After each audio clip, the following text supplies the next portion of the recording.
ನಮಸ್ಕಾರ.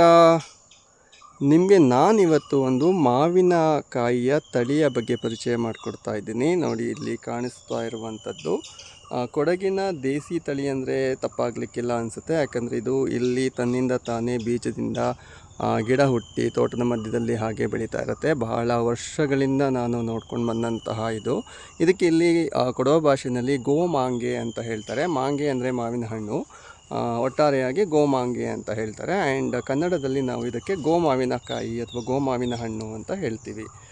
ತಿನ್ನೋದಕ್ಕೆ ಭಾಳ ರುಚಿ ಇರುತ್ತೆ ಹಣ್ಣಾದಮೇಲೆ. ಆಮೇಲೆ ಇದ್ರದ್ದು ಸಾಂಬಾರು ಕೂಡ ಮಾಡ್ಬೋದು ನಾವು.